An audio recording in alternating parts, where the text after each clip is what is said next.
Selamat malam. Mohon ditunggu sebentar ya rekan-rekan. Iya. Siap.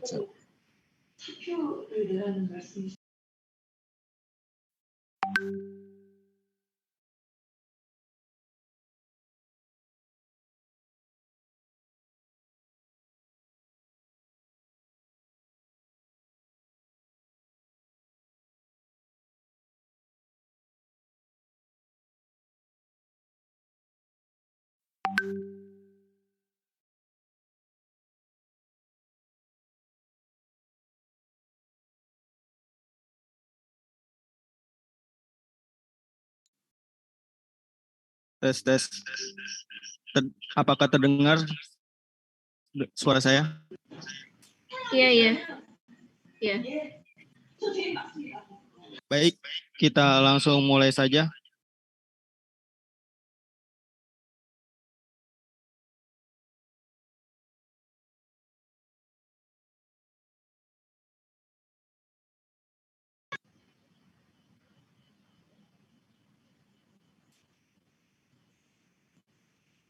Assalamualaikum warahmatullahi wabarakatuh. Salam, Om Swastiastu, Namo Buddhaya, salam kebajikan. Selamat malam, salam sejahtera untuk kita semua. Yang terhormat Abangda Saiful Salim SH selaku Ketua Umum DPN Permai. Yang terhormat Abangda Fadli Wijaya selaku Ketua DPC Permai Tangerang. Mohon maaf, Abangda Fadli Wijaya tidak bisa bergabung pada kajian malam hari ini, digantikan oleh Recording in progress. Sekretaris Devina Usaini. Baik, moderator, apakah suara saya terdengar jelas? Selamat malam Devina, sangat terdengar. Baik, terima kasih. Bismillahirrahmanirrahim. Assalamualaikum warahmatullahi wabarakatuh. Selamat malam, salam sejahtera untuk kita semua. Om Swastiastu, Namo Buddhaya, salam kebajikan. Alhamdulillah, pada malam hari ini kita dapat bertemu kembali pada kajian interaktif dengan tema perlindungan hukum terhadap nasabah pinjaman online. Sebelumnya saya memohon maaf mewakili dari Ketua DPC Permai Tangerang, yaitu Abangda Fadli Wijaya, yang belum bisa berkenan hadir pada malam hari ini, tanpa mengurangi rasa semangat kita juga. Dan saya terima kasih banyak kepada rekan-rekan yang telah hadir pada kajian malam hari ini. Dan pemantik pada malam hari ini yaitu akan disampaikan oleh Abangda Niatmana Perligea. Semoga ilmu yang kita dapatkan pada malam hari ini bisa bermanfaat untuk kita ke depannya. Akhirul kalam. Wassalamualaikum warahmatullahi wabarakatuh. Tetap semangat. Salam Permahi. Saya kembalikan kepada moderator. Terima kasih atas sambutannya kepada Devina Usaini. Baik, saya lanjutkan. Yang terhormat Abangda Niatman Apriligea selaku pengurus DPC Permai Tangerang sekaligus narasumber kita dan rekan-rekan sekalian yang saya hormati.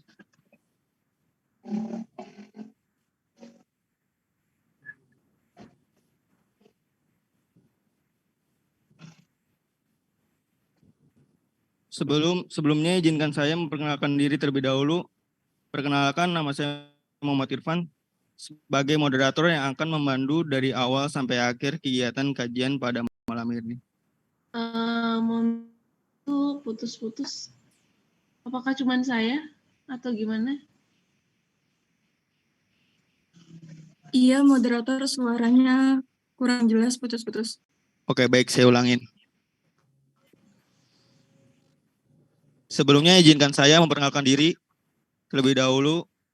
Perkenalkan, nama saya Muhammad Irfan sebagai moderator yang akan memandu dari awal sampai akhir kegiatan kajian pada malam hari ini.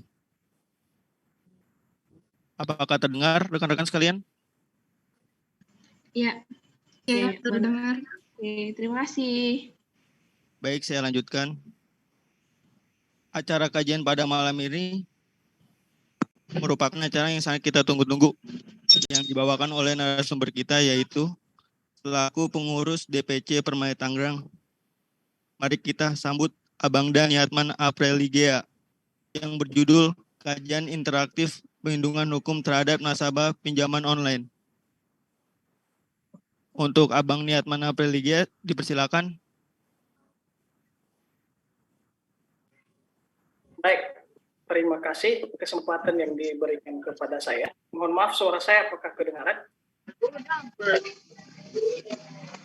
Terdengar, Bang. Oke, baik.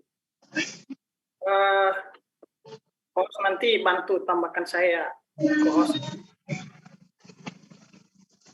Teman-teman dimanapun berada, terima kasih sudah Iya, lagi gitu loh. Paling biasa itu suara coba dikondisikan dulu, Host. Tolong untuk Hafiz Norwegi, tolong dimatikan mic-nya. Baik, untuk Abang Daniatman Apreligea, dipersilakan. Oke, jadi terima kasih kesempatan yang diberikan kepada saya. Sebelumnya 1 minggu yang lalu Ibu Sekjen ya, Ibu Devina, Sekjen Permai DPC Tangerang, memberikan perintah kepada saya untuk membawakan materi terkait masalah perlindungan hukum terhadap pinjaman online ya bagi konsumen atau nasabah yang melakukan peminjaman.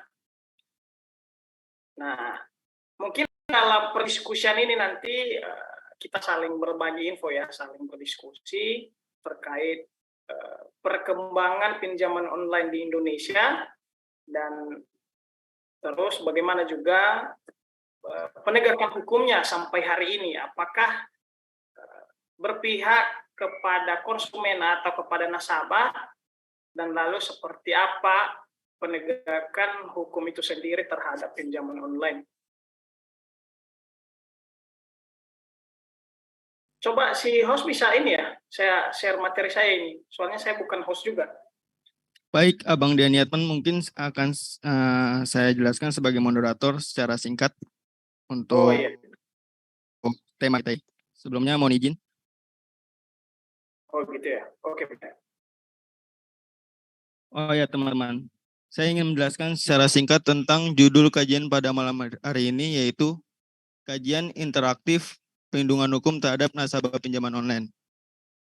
Bahwa rekan-rekan sekalian amat kita perlu ketahui, salah satu kemajuan teknologi yaitu yang diminati oleh masyarakat merupakan industri bisnis dalam era globalisasi, terutama dimanfaatkan oleh banyak untuk orang yang melakukan usaha, salah satunya yaitu usaha di bidang jasa keuangan. Terbukti dengan adanya berbagai aplikasi yang melalui bank ataupun perbankan, yaitu internet yang menyediakan jasa pemberian pinjaman kredit uang atau fintech, yaitu financial teknologi yang didukung oleh perkembangan zaman dan teknologi informasi yang semakin berkembang. Saat ini, financial teknologi atau pinjaman online juga menjamur karena selain proses pinjaman yang sangat lebih mudah, efisien, dan mudah melakukan peminjaman kredit dapat diatur sesuai kebutuhan. Oleh sebab itu, pinjaman online mempermudah masyarakat, namun juga dapat merugikan masyarakat. Misalnya, dengan tersebarnya dokumen atau data debitur penerimaan pinjaman. Oleh karena itu, perlindungan hukum terhadap debitur penerima pinjaman dan kreditur pemberi pinjaman dalam layanan aplikasi pinjaman online yang sangat penting. Akan tetapi rekan-rekan sekalian, hal ini masih banyak sekali polemik atau polemik antara nasabah dan yang memberikan pinjaman berupa dana yang menyebabkan perlindungan hukum terhadap nasabah online jika tidak terlindungi. Dalam peraturan otoritas jasa keuangan, menurut pasal 26, bahwa pihak penyelenggaraan bertanggung jawab menjaga kerahasiaan, keutuhan, dan ketersediaan data pribadi pengguna, serta dalam pemanfaatan harus memperoleh persetujuan dari pemilik data pribadi kecuali ditentukan lain oleh ketentuan peraturan perundang-undangan. Maka dari itu akan dibahas dan disinggung oleh narasumber kita, yaitu Abangda Niatman Apreli Gea. Waktu dan tempat dipersilakan. Ya, baik. Terima kasih, Pak Moderator. Tadi saya kira sudah langsung saya sampaikan materi ya. Ternyata baru disapa ya. Jadi itulah karena mungkin terlalu semangat. Jadi mungkin kali ini ya saya mencoba membahas terkait tema yang diberikan kepada saya. Sekjen boleh share materinya ya? Sorry, host.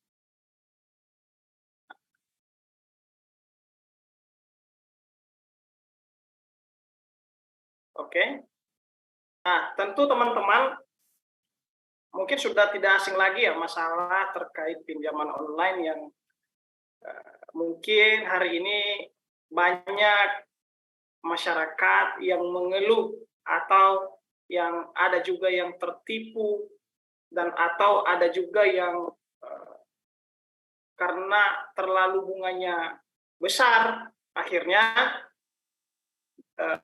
tidak bisa bayar sehingga ada yang masuk penjara dan atau ada juga yang membunuh atau bunuh diri ya karena hanya gara-gara utang karena malu. Nah, kali ini saya membahas dari sisi perkembangan pinjol di Indonesia. Coba di next host. Nah, di sini telah saya buat teman-teman ya. Mungkin bisa teman-teman melihat di berita yang saya buat ini, yaitu melalui berita 1 ya. Polisi grebek kantor pinjol ilegal berkedok koperasi. Nah, pinjol ini juga ada yang seakan-akan prosesnya atau seakan-akan menyamai dirinya seperti koperasi. Lalu di sini juga di media online CNBC Indonesia, Prof. Mahfud MD mengatakan bahwa ketika Anda terlanjur pinjol ilegal, maka jangan dibayar. Next, host. Nah, teman-teman, ketika kita melihat perkembangan pinjaman online di Indonesia, nah, sebenarnya pinjaman online ini adalah hampir mengalahkan seperti koperasi ya, koperasi keliling, karena pinjaman online ini adalah sangat mudah ya, sangat mudah bagaimana cara untuk mengajukan. Ya. Beda seperti di bank atau lembaga peminjaman lainnya, ya, dengan proses pengajuannya yang sangat ribet, yang membuat ribet, sehingga pinjaman online ini adalah dengan kehadirannya ya membuat gampang sehingga masyarakat bisa langsung mendapatkan uang lewat pengajuan lewat online ini. Nah, industri pinjaman online ya ternyata memang sudah mulai berkembang ya di Indonesia atau sudah dikenal banyak di tahun 2016. Nah, di tahun 2016 itu perkembangannya masih belum dikenal oleh masyarakat umum. Tetapi di tahun 2017 sampai di 2019 disitulah gencar-gencarnya yang namanya pinjaman online.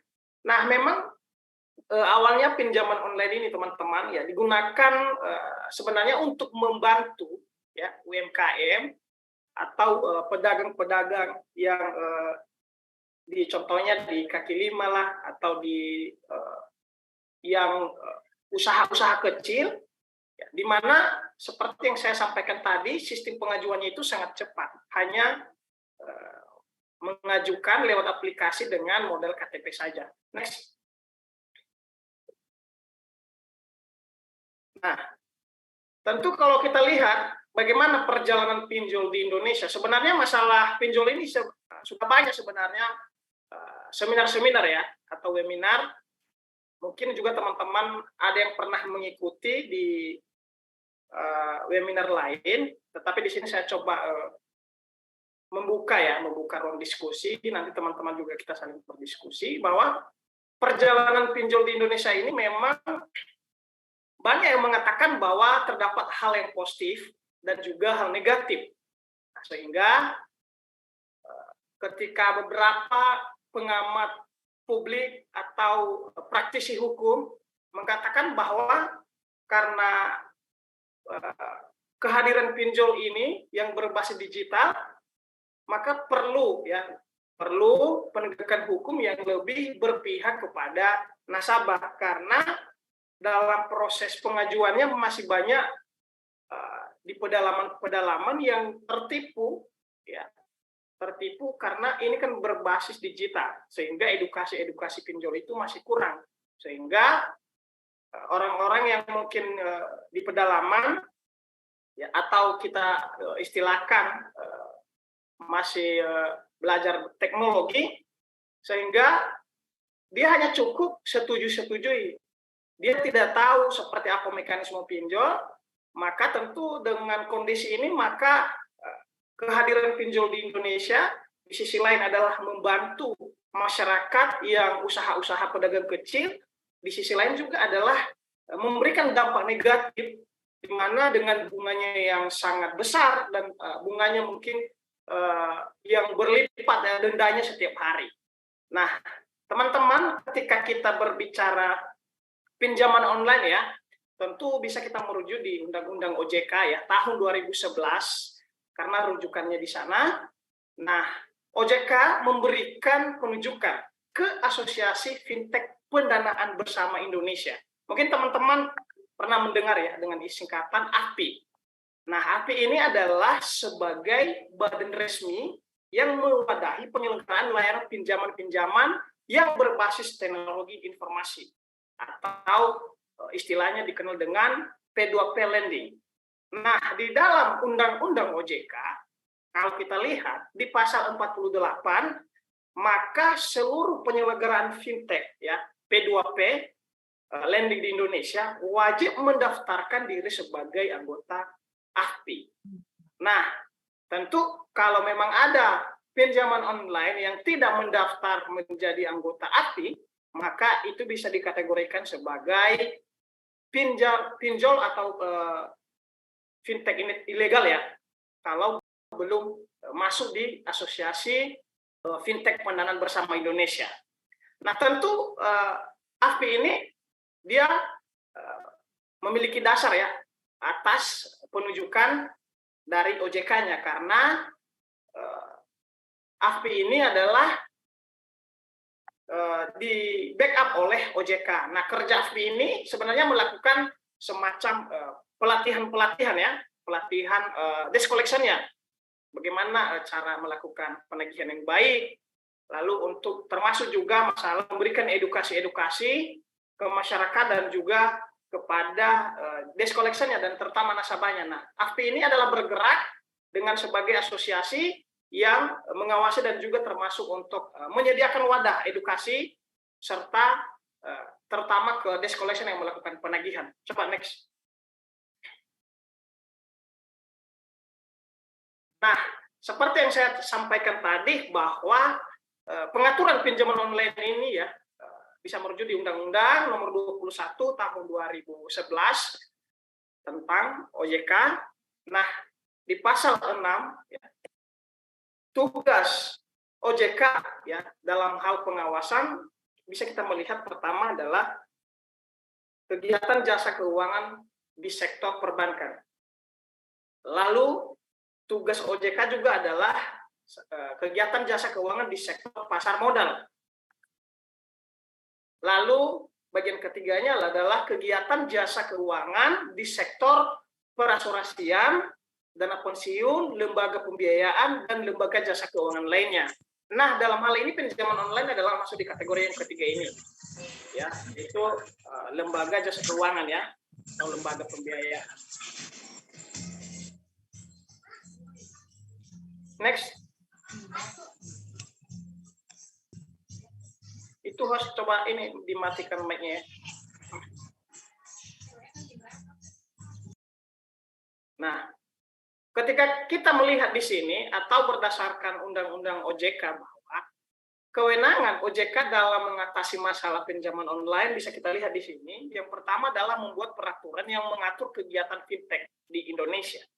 Dan termasuk seperti yang saya sampaikan tadi adalah masalah AFPI ya, di bawah koordinasi OJK, dan itu adalah salah satu tindakan-tindakan yang dilakukannya. Lalu melakukan pengawasan ya, dan memastikan perusahaan tersebut memenuhi persyaratan dan standar yang telah ditetapkan oleh OJK. Nah, ini lebih ke aplikasi atau lebih ke fintech yang legal, teman-teman.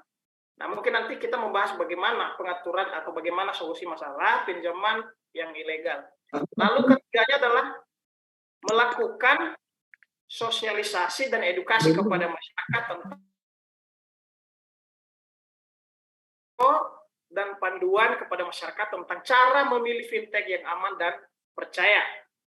Nah, ini juga termasuk sebenarnya kewenangan OJK adalah bagaimana cara mengedukasi masyarakat seperti yang saya sampaikan dari awal bahwa untuk menggunakan sosial media atau menggunakan teknologi, apalagi mengajukan peminjaman lewat online model KTP, tidak semua orang-orang atau nasabah di Indonesia itu sama mengerti dan memahami gitu.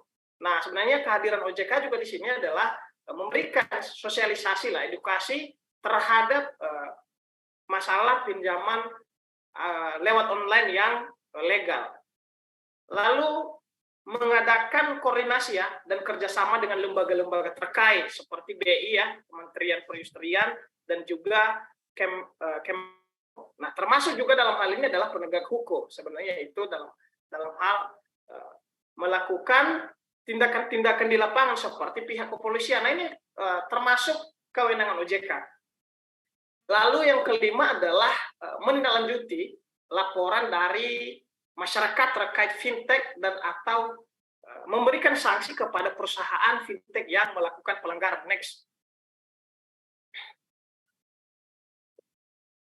Oke. Nah, teman-teman, di sini saya coba membahas ya sekedar modus pinjaman online yang merugikan nasabah ya. Yang merugikan nasabah. Pertama adalah seluruh data pribadi diambil dari handphone milik peminjam ya. Nah, tentu hal ini juga sering terjadi ya. Beberapa data yang seharusnya tidak diizinkan diakses oleh pihak pinjol namun diambil secara diam-diam. Lalu melakukan penagihan ya tidak hanya kepada si peminjam tapi kepada seluruh nomor kontak yang ada di handphone. Nah, ini juga adalah modus atau yang sering terjadi selama ini ya, bahkan ditagih dengan orang-orang yang ada di HP itu ya, di kontak HP itu. Lalu penagihan dilakukan dengan cara yang tidak baik ya, dengan cara contohnya memaki atau mengancam dan atau dalam bentuk pelecehan seksual dan sebagainya dengan cara entah mengedit gambar dan segala macam. Lalu bunga pinjaman itu tidak terbatas ya, dan biaya adminnya juga tidak jelas. Nah, ini salah satu modus juga. Bahkan nasabah sampai tidak tahu berapa biaya adminnya dan atau berapa potongannya. Nah, ini termasuk juga yang pinjol-pinjol yang dicurigakan adalah tidak legal. Lalu penagihan ya tanpa kenal waktu. Nah, penagihan tanpa kenal waktu ini bahkan sampai malam, jam 9 malam harusnya sudah tidur masih melakukan nelpon ya. Yang perlu kita bedakan teman-teman ya, debt collection itu beda dengan debt collector ya. Debt collector. Debt collection beda dengan debt collector. Kalau debt collection itu adalah hanya melakukan penagihan by telepon ya. Sementara debt collector itu adalah ke lapangannya. Nah, tentu sertifikasinya juga, sertifikasi penagihannya juga beda. Ya, beda dengan debt collection yang dikeluarkan oleh Asosiasi Fintech Pendanaan Indonesia, sementara debt collector juga beda. Nah, ini kadang-kadang selama ini kita melihat juga pinjol, ya, pinjaman online, mohon maaf seperti yang sering kita lihat, ya. Lalu ada juga pinjol yang melakukan penagihan di lapangan. Ada yang melakukan penagihan by telepon, ada juga di lapangan. Nah, ini yang harus kita bedakan juga. Jangan pula nanti yang dia bawa adalah sertifikat penagihannya yang debt collection. Itu yang dikeluarkan itu adalah AFPI, beda dengan yang debt collector. Nah, saya lanjut adalah nomor kontak pinjol itu adalah tidak selalu tersedia ya. Nah, ini juga ciri-ciri yang tidak efektif atau yang bisa dicurigakan. Biasanya pinjaman online ya atau aplikasi-aplikasi ilegal itu tidak ada nomor yang bisa dihubungi atau WA yang harus kita lakukan konsultasi atau pengaduan terhadap hambatan-hambatan pada proses peminjaman tersebut. Lalu alamat kantor pinjol itu tidak jelas. Kadang debt collection-nya itu nanti ketika melakukan penagihan, ketika kita tanyakan alamat kantornya di mana, lalu dia tidak menjawab atau dengan mengalihkan dan segala macam, atau tidak jelas lah alamatnya. Lalu sudah melakukan pembayaran, tapi tidak diakui karena alasan teknis. Lalu penagihan pinjaman dilakukan oleh orang-orang yang berbeda ya teman-teman. Mungkin sekarang ditagih dengan contohnya Budi, nanti 2 jam ke depan ditagih contohnya dengan nama yang berbeda. Nah, ini juga yang patut dicurigai bahwa pinjol-pinjol seperti ini adalah bisa dikategorikan sebagai ilegal. Dan pada saat jatuh tempo pengembalian pinjaman ya atau aplikasi mau kita bayar itu tidak ada di Play Store. Sehingga kita juga mengalami terkendala untuk membayar karena pengambilan kode virtualnya itu kan lewat aplikasi. Sehingga dengan tidak ada link aplikasi, karena kita tidak bisa bayar, otomatis dendanya berjalan terus setiap hari. Karena itu dendanya setiap hari berjalan terus. Nah, sehingga disitulah salah satu modusnya mengambil keuntungannya dan perusahaan nanti menjawab, oh kami nggak mau tahu, kenapa tidak cari dan segala macam. Nanti nasabah mencari di tempat contohnya di lewat Google atau apa, ya banyak juga yang tertipu. Ternyata itu adalah penipuan. Makanya memang harus hati-hati dengan menghubungi nomor pinjaman online yang memang resmi. Jangan asal ambil di Google, ya karena sudah banyak kejadian-kejadian. Ternyata dia bayar bukan di perusahaan pinjolnya, ternyata itu penipuan. Jadi dia nyamar, seakan-akan orang yang penipuan ini adalah orang pinjol. Dan dia juga mengirim kode virtual account juga, sehingga mudah tertipu. Apalagi dengan link yang hampir sama ya. Nah, itu juga bisa dimanipulasi. Next. Oke, nah teman-teman mungkin ini saya lebih membahas ya. Tadi ada pengantar terkait pinjaman online ya. Ya. Saat ini adalah tentu kita harus melihat dulu bahwa sahnya suatu perjanjian itu ya berdasarkan hukum. Ya teman-teman mungkin yang praktisi hukum sudah paham lah ya. Kita bisa merujuk di KUH Perdata ya. Di pasal 1320 itu yaitu sepakat mereka yang mengikat dirinya ya kecakapan suatu hal tertentu terus sebab yang halal ya tentu dalam proses perjanjian itu ya tidak boleh bertentangan dengan undang-undang dan atau contohnya melanggar norma-norma kesusilaan contohnya. Tentu pada proses melakukan peminjaman lewat online maka harus berazas perjanjian atau memenuhi unsur perjanjian yang sah. Nah, teman-teman, ketika kita bertanya bahwa perjanjian pinjaman online itu apakah sah atau tidak, ya. Nah, teman-teman bisa merujuk di pasal 1 angka 17 ya Undang-Undang ITE bahwa kontrak elektronik itu adalah perjanjian para pihak yang dibuat melalui sistem elektronik. Oke, sekali lagi. Artinya bahwa ketika kita melihat di pasal 18 ayat 1 Undang-Undang ITE menyatakan bahwa transaksi elektronik yang dituangkan ke dalam kontrak elektronik adalah mengikat para pihak. Nah, artinya bahwa suatu transaksi yang menjadi perjanjian lalu dituangkan di dalam kontrak elektronik yang bersifat mengikat para pihak yang dapat disampaikan dengan perjanjian atau kontrak-kontrak pada umumnya. Nah, tentu dasar perjanjian lewat online ini teman-teman adalah sah seperti yang tertuang di Undang-Undang ITE. Nah, sedikit saya ceritakan kondisi mungkin teman-teman yang pernah melakukan peminjaman. Ada orang yang bertanya kepada saya, nah ini kan kesepakatan ini belum saya setujui, ya kan? Karena setiap aplikasi itu ada perjanjiannya gitu loh, perjanjian meminjam uang itu, walaupun lewat online. Nah, teman-teman, itu pihak perusahaan pinjaman online itu memberikan kesempatan kepada nasabah untuk membaca. Di sana nanti ada bagaimana kalau terjadi uang prestasi, di mana diselesaikan, ya, seperti hak dan kewajiban, seperti bunganya, seperti potongan admin, itu harusnya pinjol yang sudah legal itu tertuangkan semua. Nah, pertanyaannya, bagaimana kalau contohnya di dalam perjanjian itu tidak tertuangkan semua, seperti yang masalah yang perlu kita sepakati itu.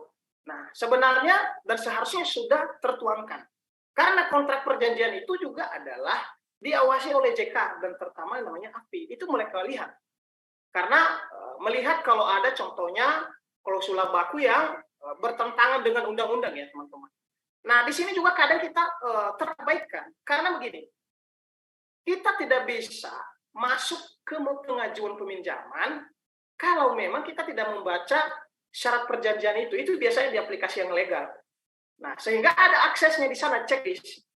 Kalau memang kita tidak checklist, kita tidak masuk di peminjaman. Makanya ada orang, aku kan belum mengajukan, belum menyetujui perjanjian ini, ya kan? Kenapa dicairkan? Nah, teman-teman, kadang-kala memang informasi atau kondisi real di lapangan, perdebatan-perdebatan itu sering terjadi di masyarakat. Tapi yang pasti bahwa teman-teman tidak akan mungkin dicairkan uang lewat pinjol kalau tidak menyetujui semua kesepakatan perjanjian tersebut. Makanya saya awali dari sini. Yang pasti bahwa di dalam perjanjian itu adalah tidak boleh dimuatkan yang namanya seperti yang sahnya. Seperti yang saya sampaikan tadi adalah sahnya suatu perjanjian. Nah, oke, next.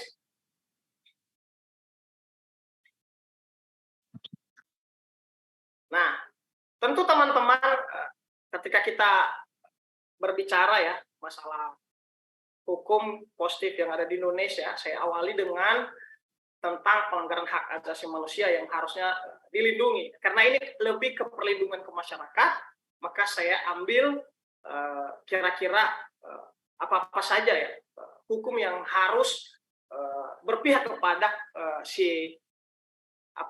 terhadap si nasabahnya. Nah, pertama adalah kita berbicara tentang hak asasi manusia, teman-teman.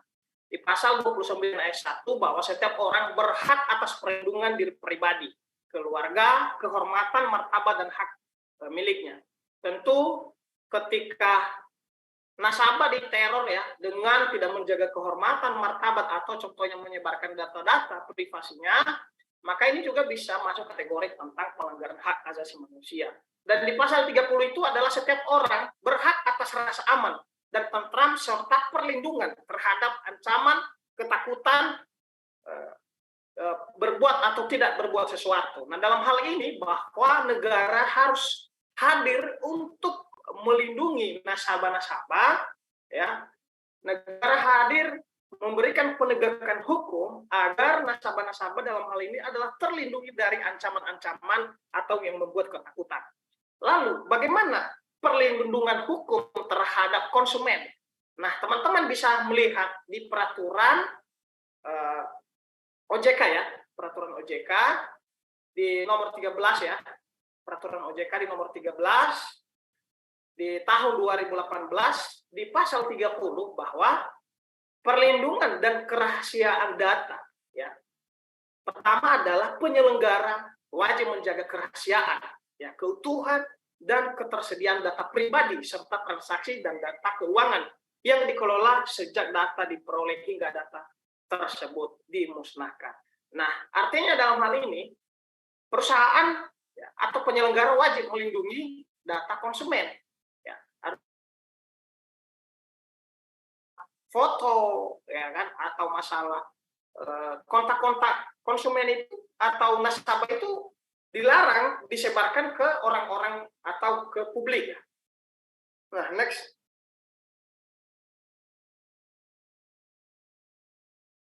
Halo, Jen. Next. Oke, nah, perlindungan hukum ya terhadap konsumen juga teman-teman terlalu mundur.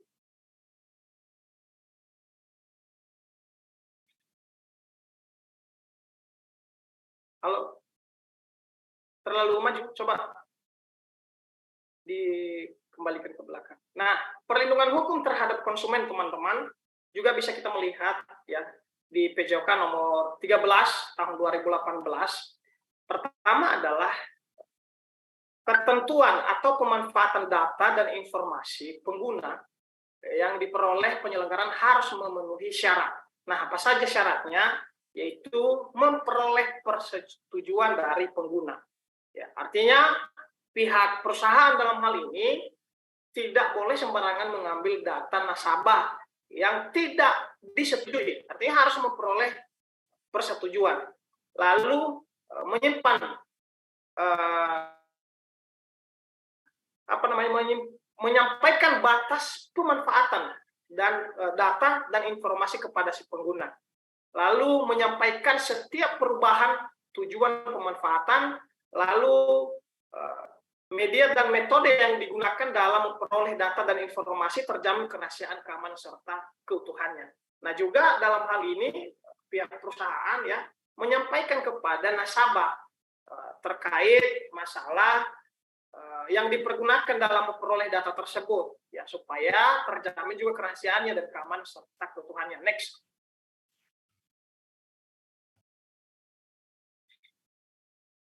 Nah, teman-teman, kita bisa melihat ya di peraturan OJK nomor 10 ya tahun 2022 bahwa tentang layanan pendanaan bersama yang berbasis teknologi digital. Nah, di sana di kerahasiaan data dan penyelenggara wajib penyelenggara di pasal 44 ayat 1 adalah menjaga kerahasiaan dan keutuhan ya, lalu memastikan tersedianya proses autentik atau verifikasi. Biasanya kalau kita mengajukan peminjaman itu dikirim ya kode verifikasi, artinya supaya menjaga keamanan atau kerahasiaan data si nasabah. Nah, ini semua pihak penyelenggara memastikan supaya tidak ada kebocoran data, dan tentu untuk memastikan ini adalah di bawah pengawasan OJK dan termasuk API yang tadi. Lalu menjamin bahwa perolehan atau pengguna atau pemanfaatan atau penggunaan data pribadi atau data transaksi dan atau data keuangan yang diperoleh oleh penyediaan berdasarkan persetujuan pemilik data pribadi. Nah, semua data itu adalah harus dijamin ya oleh penyelenggara atas persetujuannya. Lalu memberitahukan secara tertulis kepada pemilik data pribadi atau data transaksi dan data keuangan jika terjadi kegagalan dalam perlindungan kerahasiaan data pribadi atau data transaksi dan atau data keuangan yang dikelolanya. Nah, kadang-kadang juga memang ketika terjadi suatu kegagalan peminjaman, ya, kadang pinjol atau perusahaan yang penyelenggaranya itu tidak memberikan kepada nasabah, memberikan informasi. Nah, harusnya menyampaikan ya lewat aplikasinya ya teman-teman, bahwa kalau memang gagal untuk diajukan maka disampaikan, dan atau kegagalan data lainnya atau contohnya kegagalan dalam perlindungan rahasia data. Nah, itu wajib perusahaan menyampaikan kepada nasabah. Next.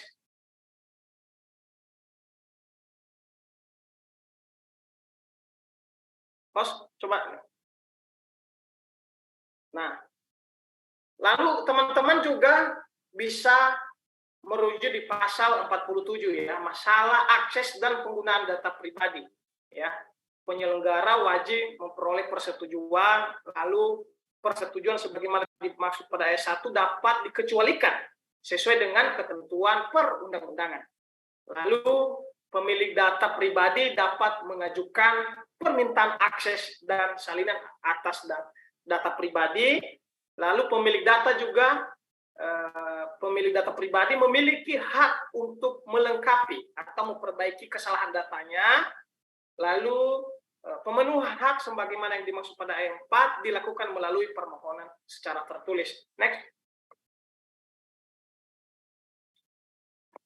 Nah, teman-teman, di sini kita bisa merujuk ya di pasal 20 ayat 2 peraturan OJK terkait masalah pemberian peminjaman ya, peminjaman ke penerima peminjaman melakukan perjanjian atau memberikan peminjaman minimal ya, data ya, yang sedikit memuat terkait masalah proses peminjaman itu adalah pertama adalah nomor perjanjian, lalu tertera tanggal perjanjian, lalu identitas para pihak. Ya, di kontrak perjanjian itu harus memuatkan seperti yang tertera di pasal 20 ini. Ya, lalu ketentuan hak dan kewajiban. Ya, harus ada apa yang menjadi hak nasabah dan juga si pemberi peminjaman atau perusahaan dan juga kewajiban-kewajiban. Itu harus tertera semua dalam surat perjanjiannya. Lalu masalah jumlah pinjaman, lalu suku bunga, ya nilai angsuran, lalu jangka waktu pembayaran, lalu objek jaminan. Objek jaminan ini jika ada, itu yang tertera di pasal 20 ini. Lalu rincian biaya terkait pembayaran atau seperti denda harus dimuatkan semua. Lalu ketentuan mengenai denda, berapa contohnya denda per hari. Karena ada nasabah yang melakukan peminjaman yang diduga pinjaman online ilegal, biasanya itu masalah rincian terkait masalah denda itu tidak terperinci. Nah, ini yang mencekik leher nasabah, sehingga apa yang dilakukan nasabah, ya gali lubang, tutup lubang. Dia pinjam ke pinjol ilegal hari ini, lalu untuk membayar yang satunya dia pinjam, akhirnya utangnya itu berantai dan semua aplikasi hampir punya pinjaman. Nah, ini hal-hal yang harus juga dilindungi oleh negara dan tentu termasuk juga aturan-aturan di mana karena tidak semua juga masyarakat memahami atau paham bagaimana sistem peminjaman online ini. Nah, tentu di dalam perjanjian itu juga wajib ada yang namanya penyelesaian mekanisme ketika terjadi sengketa ya, mekanisme penyelesaian terjadi ketika ada masalah-masalah di kemudian hari atau mungkin terjadi buat prestasi, harus dimuatkan penyelesaian di mana, di pengadilan mana gitu. Next.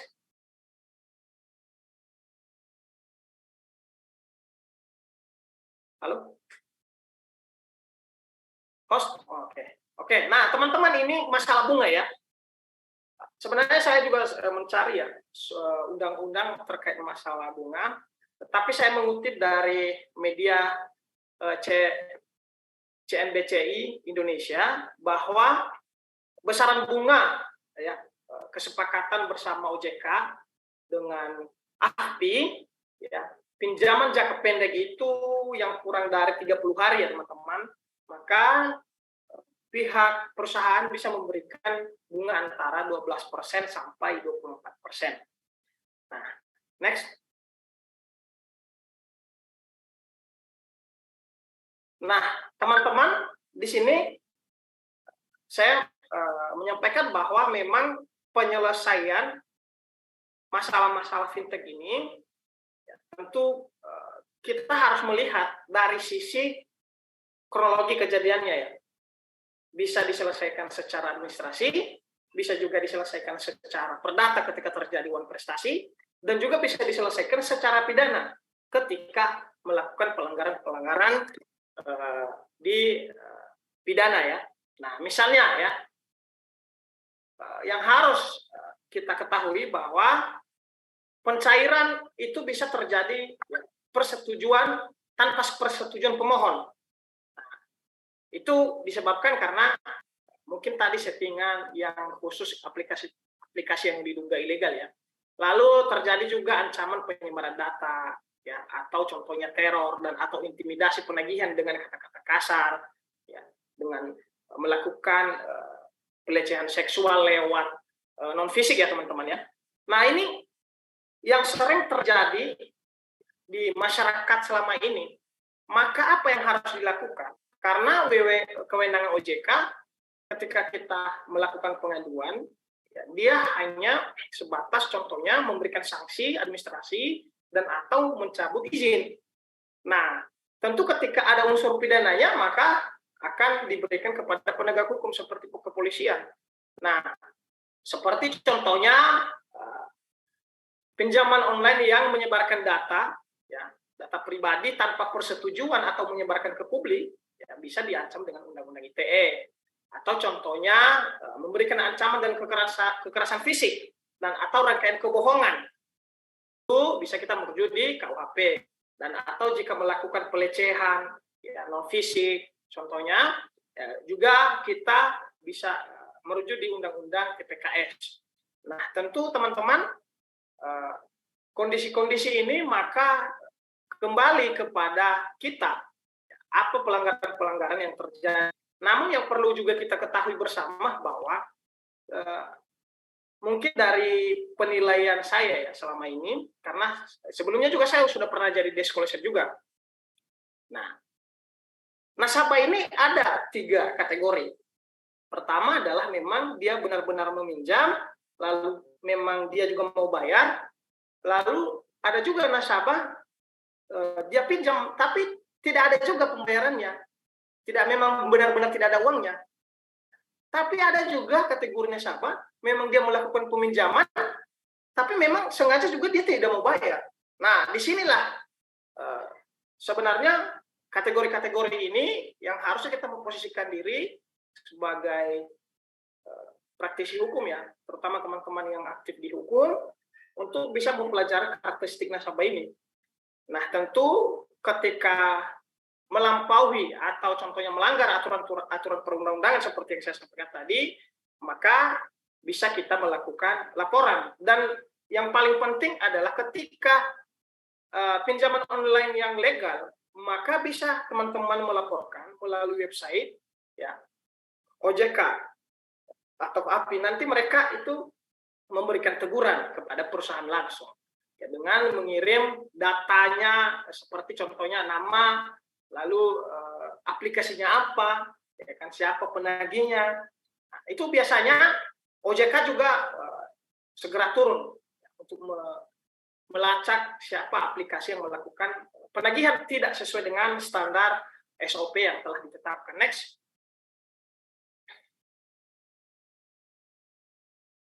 Halo? Oke, nah di sini teman-teman juga laporan pinjol ilegal ya, bisa saya kutip di akun Instagram OJK. Ya, ada 3 cara melaporkan. Teman-teman bisa melaporkan ke pihak kepolisian ya ketika ada unsur pelanggaran pidananya, dan atau teman-teman juga bisa melaporkan ke Satgas Waspada Investasi untuk pemblokiran, dan lalu bisa juga melakukan aduan ke konten Kominfo ya melalui alamat yang saya buat ini untuk memblokir situs. Nah, jadi teman-teman, sebenarnya dalam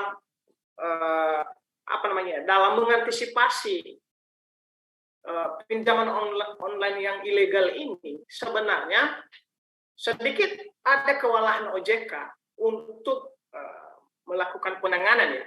Beberapa informasi yang saya dapat, yang mereka bisa tangani itu adalah yang legal karena gampang. Tapi sistem Indonesia atau sistem cyber teknologi kita di Indonesia ini kan sangat lemah, teman-teman.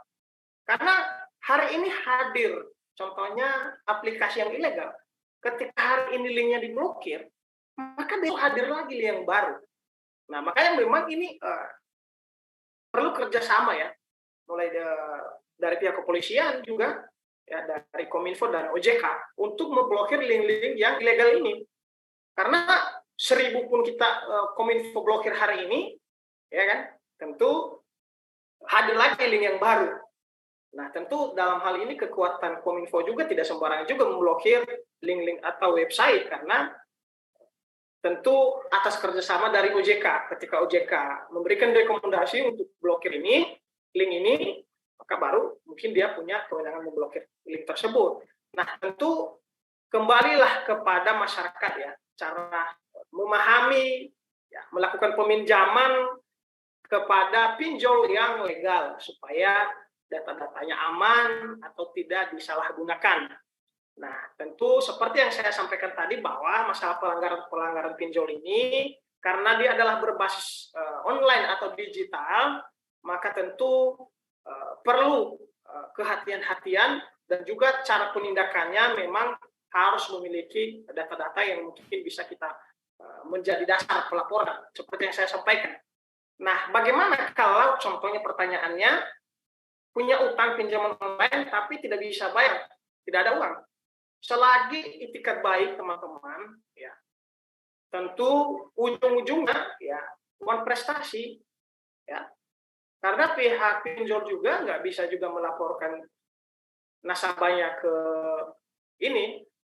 polisi atau melaporkan dengan dasar KUHP contohnya ketika tidak membayar utang, terkecuali kalau memang ada rangkaian penggelapan dan atau rangkaian penipuan di situ.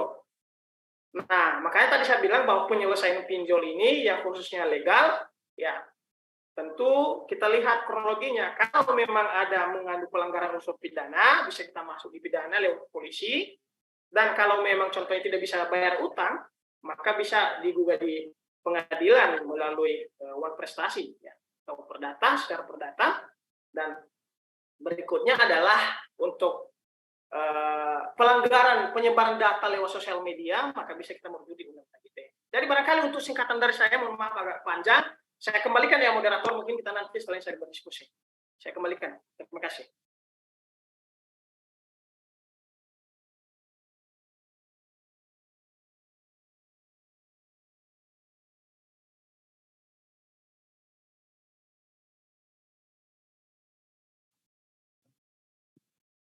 Baik, wah pemaparannya sangat luar biasa yang disampaikan oleh pemateri kita.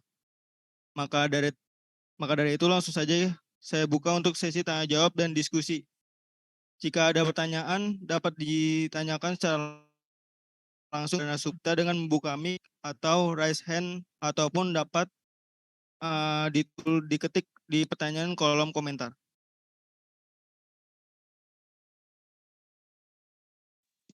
Izin bertanya, moderator. Baik, silakan untuk Fareza. Ya, terima kasih. Terima kasih juga untuk narasumber yang sangat semangat hari ini.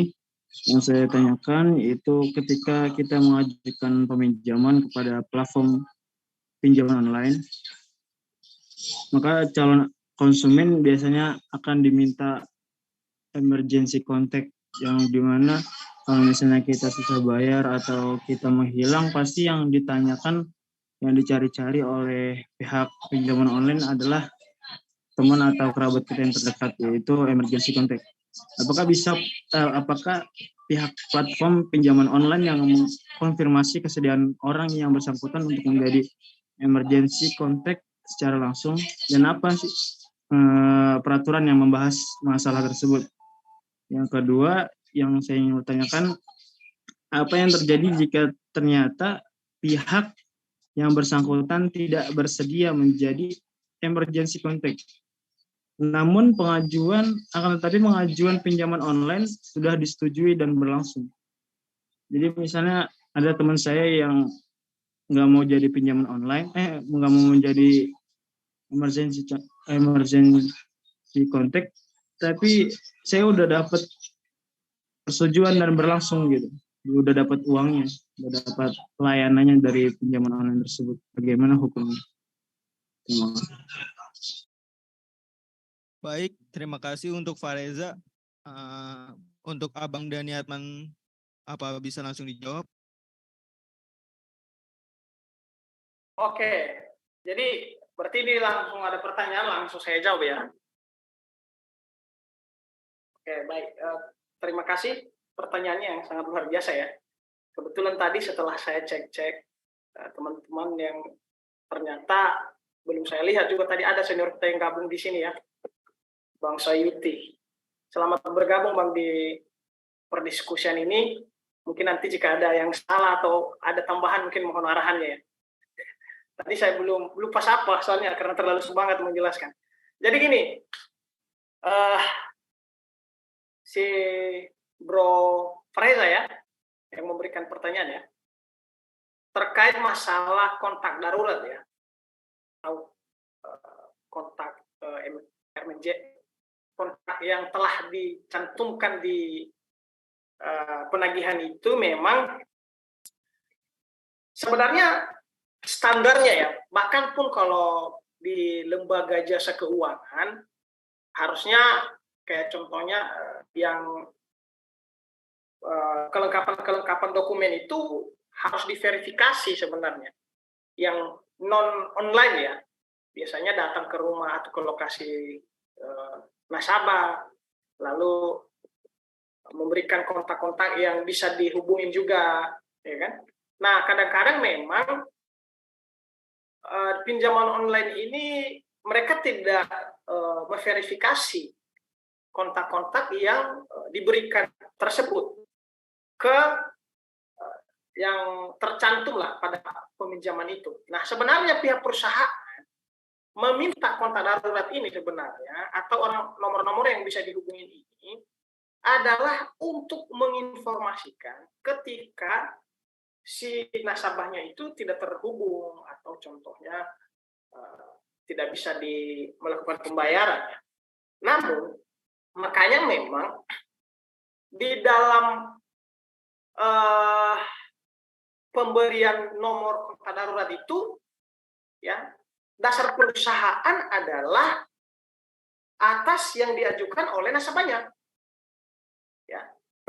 Jadi dalam hal ini memang kita tidak juga terlalu menyalahkan perusahaan atas pemberian nomor kontak darurat itu karena yang memberikan nomor Anda adalah nasabah yang mengajukan peminjaman walaupun dia melakukan secara acak ya.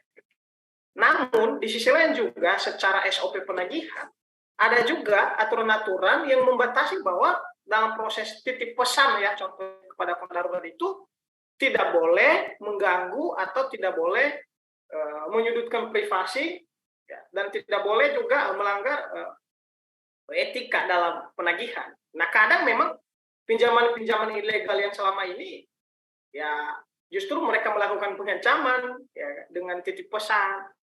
Seharusnya mau orang tersebut menerima atau menyampaikan pesan atau tidak sebenarnya ya tergantung dia suka-sukanya. Ya. Contohnya si Fareza di sini adalah dijadikan kontak contohnya kontak darurat, ya kan? Lalu merasa kaget gitu. Ya artinya tinggal dirimu sampaikan bahwa memang kontak darurat ini belum saya memberikan persetujuan bahwa saya bersedia. Nah, harusnya memang perusahaan ya paham sebenarnya dan tidak melakukan penagihan kepada saudara. Nah, tentu cara mengantisipasi itu teman-teman ketika mengalami hal contohnya kontak darurat Anda dijadikan atau digunakan orang-orang tidak dikenal ya, maka cukup tanyakan aplikasinya dari mana, kan? Lalu namanya siapa? Bisa laporkan di situs OJK. Nanti itu akan diproses dan harusnya kalau memang legal itu pasti punya teguran, pasti ada teguran. Dan kalau memang ilegal itu tentu ya teman-teman lebih baik abaikan saja. Makanya memang di dalam Undang-Undang OJK seperti yang saya sampaikan tadi bahwa harusnya pihak perusahaan tidak boleh mengakses nomor-nomor kontak-kontak lain. Itu dilarang. Apalagi dengan kehadiran Undang-Undang PDP, ya, dengan Undang-Undang Perlindungan Data Pribadi. Nah ini kan sebenarnya gencar-gencarnya pinjol ini kan di tahun 2019, tahun 20 ya, 2020 sampai 2021 itu banyak yang ditangkap pinjol-pinjol ilegal. Nah, hari ini memang agak mulai sedikit rapi ya, agak tertib ya, dengan banyak yang ditangkap pelaku-pelaku pinjol ilegal ini. Nah, saya akan menyampaikan juga, kenapa sih? Pasti kita bertanya, kenapa sih mereka suka ilegal ya? Nah, kan? Karena menurut saya ilegal itu ketika contohnya nama perusahaannya tidak bagus ya tinggal dia ubah namanya aja. Kalau sudah terdaftar di OJK kan butuh proses lagi pengajuannya, ya kan? Berapa anggaran yang harus dia keluarkan, lalu proses pengurusan administrasi ribet. Kalau ilegal ini kan gampang. Kalau nama perusahaannya contohnya jelek, dia ubah lagi lah aplikasi yang berbeda. Kan gitu cara mainnya. Suka-sukanya menetapkan bunga. Ya. Atau suka-sukanya menetapkan denda. Nah, makanya memang itu kesulitan-kesulitan juga, termasuk pemerintah, apa informasi yang saya cari perkembangan, memang link ini ketika diblokir, hari ini contohnya dapat ilegal hari ini, ya kan? Linknya ilegal, aplikasi ilegal, diblokir memang. Tapi besok kan ada lagi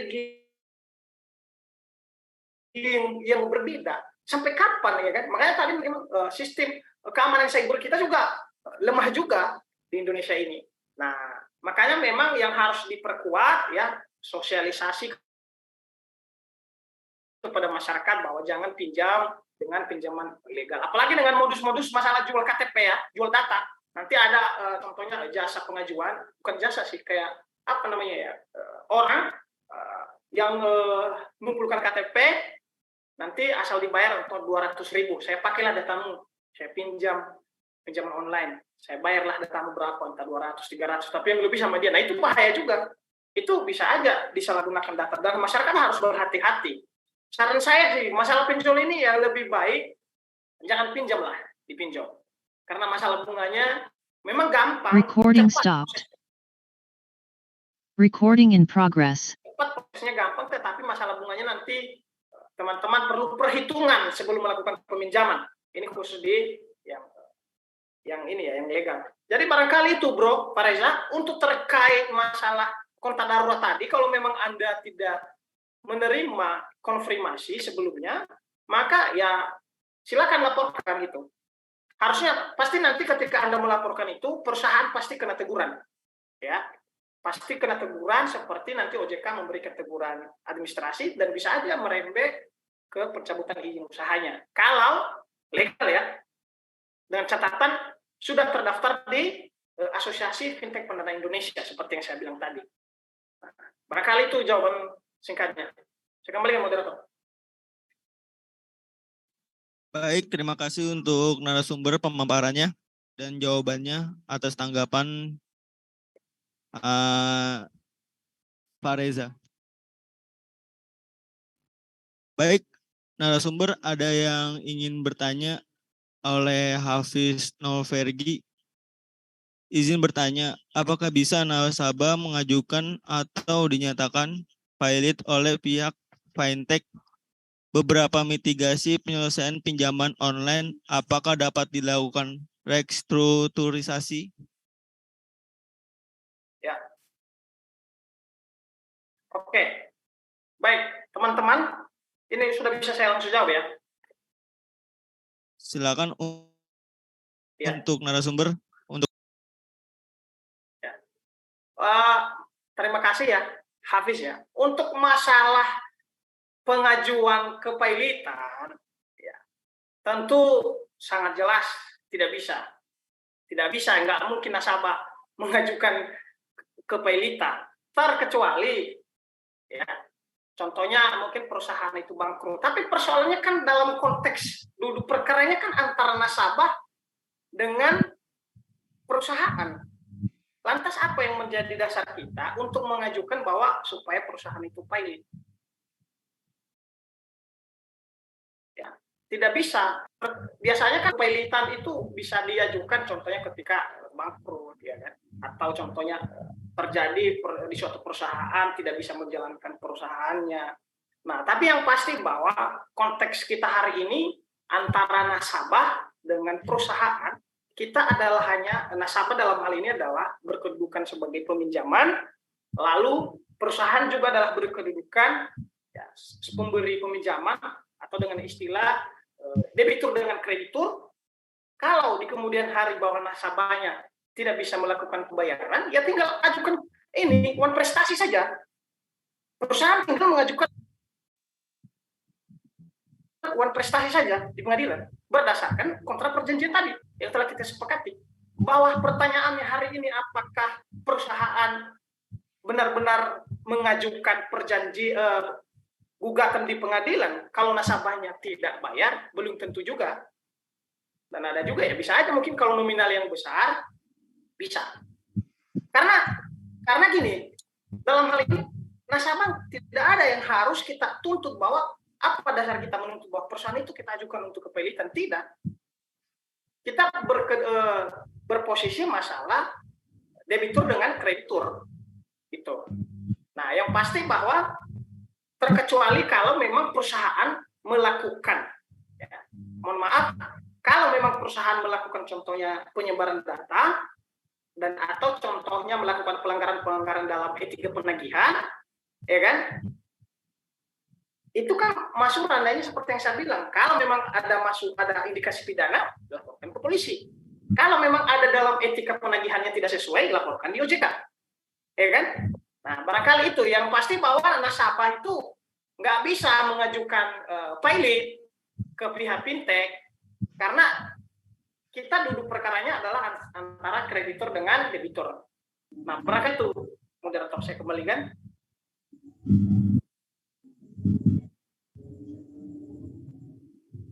Baik, terima kasih kepada narasumber. Mungkin ini langkah selanjutnya untuk pertanyaan terakhir Pak narasumber.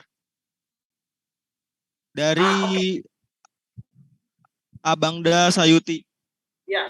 Izin Terima bertanya. kasih Abang Doa, hormat izin. Sebenarnya abang kita ini mau menguji saya sebenarnya.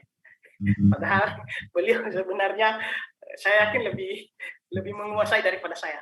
Tapi teman-teman mungkin bagus juga ya pertanyaan dari Abang Da ini, yaitu masalah pengakhiran perjanjian ya, pinjam meminjam. Apakah kita bisa meminta penghapusan data pribadi setelah berakhirnya perjanjian tersebut? Nah, jawabannya sangat bisa, Bang Da. Sangat bisa. Dan itu adalah sudah diatur seperti yang saya sampaikan tadi di peraturan OJK ya, di nomor 10 ya, di tahun 2022 seperti di pasal 44 ayat 1. Kerahasiaan data dan penyelenggaraan kerahasiaan data penyelenggara wajib.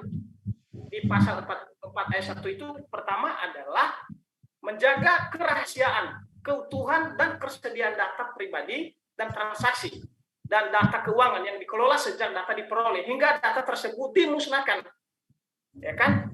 Nah, artinya bahwa beberapa aturan memang nasabah itu berhak meminta untuk dimusnahkan datanya ya, atau menghapus datanya. Nah, memang di dalam peraturan OJK juga walaupun nanti data kita itu juga tidak kita meminta untuk dihapus, tapi jangka waktunya itu adalah 6 tahun, otomatis diwajibkan juga di Undang-Undang OJK, hangus sendiri, terhapus otomatis. Makanya di sana diatur bahwa setiap perusahaan menyediakan fitur aplikasinya itu, ya, secara otomatis datanya lewat 6 tahun, ya, ketika sudah melakukan pembayaran, otomatis hangus datanya, hilang datanya. Nah, pertanyaannya hari ini, siapa yang menjamin kita bahwa data itu adalah sudah mereka benar-benar hapus dan atau data itu adalah sudah ada indikasi tanda kutip penyalahgunaan. Nah, ini sebenarnya. Makanya memang di dalam Undang-Undang OJK ya, mengamanatkan bahwa untuk penghangusan data itu bisa dihanguskan, bisa kita meminta, Bang. Nah, pertanyaannya sekarang apa yang menjadi bukti sama kita bahwa data itu benar-benar dihapuskan? Nah, itu yang tidak diatur. Atau contohnya semacam bukti. Karena walaupun mereka bilang sudah dihapus, tapi kan yang mengelola sistem kan mereka. Sistem aplikasinya. Sistem database-nya gitu. Tapi yang pasti, nanti ketika Abang Da mengajukan penghapusan untuk menghanguskan data, nanti bisa seperti yang saya sampaikan tadi, ajukan ke pihak aplikasinya ya, karena biasanya aplikasi itu punya nomor kontak. Di aplikasinya itu tersedia nomor email yang bisa kita hubungi. Nanti akan dibalas. Kalau memang tidak dibalas atau tidak direspon, maka silakan lakukan laporan ke OJK ya, lewat pengaduan online bisa, dan juga seperti yang saya bilang tadi ke Asosiasi Fintech Pendanaan Indonesia. Nah, di situ langkah-langkahnya. Tapi yang pasti bahwa punya hak untuk meminta untuk menghapus data itu. Tapi biasanya seperti yang saya bilang 6 tahun setelah bayar, setelah selesai mengajukan peminjaman itu otomatis datanya hangus. Barangkali itu saya kembalikan moderator.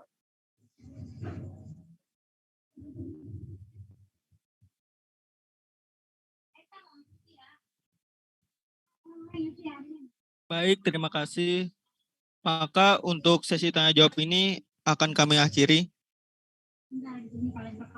Kalau ada yang lain boleh juga. Kalau ada masih lain pertanyaan. Oke, baik. Ada yang mau mengajukan pertanyaan kepada narasumber kita pada malam hari ini? Halo, selamat malam. Dipersilakan untuk Kak Deborah. Saya ingin bertanya di sini tentang pihak debitur dan kreditur, yang dimana pihak kreditur ini misalnya Kredivo ya, contohnya ya, ada nasabah meminjam kepada Kredivo. Nah, sedangkan nasabah ini dengan sengaja tidak melakukan pembayaran, sedangkan dia udah ngeklaim semua hak apa yang bisa dia pinjam, misalnya berapa juta yang diasesikan oleh Kredivo.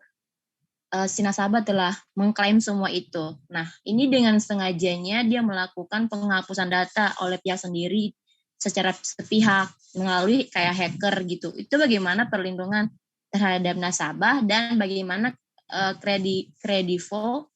pihak Kredivo menangani masalah ini gitu. Soalnya ini juga ada cerita teman saya gitu, dia meminjam semua bagian pinjam kayak Shopee, Kredivo, dan semua kayak berkaitan tentang pinjaman online. Dia telah meminjam semuanya, dan setelah dia meminjam, dia meminta tolong kepada pihak ketiga yang dimana menyediakan jasa penghapusan data, yang berarti ini dengan kesengajaan gitu. Itu bagaimana narasumber?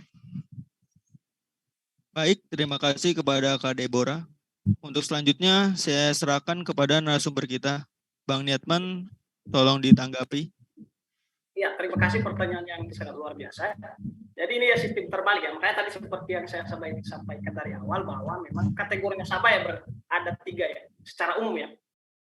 Berarti ini kategori memang sengaja mau pinjam, tapi dia tidak mau bayar, sehingga dia meminta jasa penghapusan datanya dengan pihak orang ketiga lah ya. Kalau saya nggak salah itu kira-kira pertanyaannya.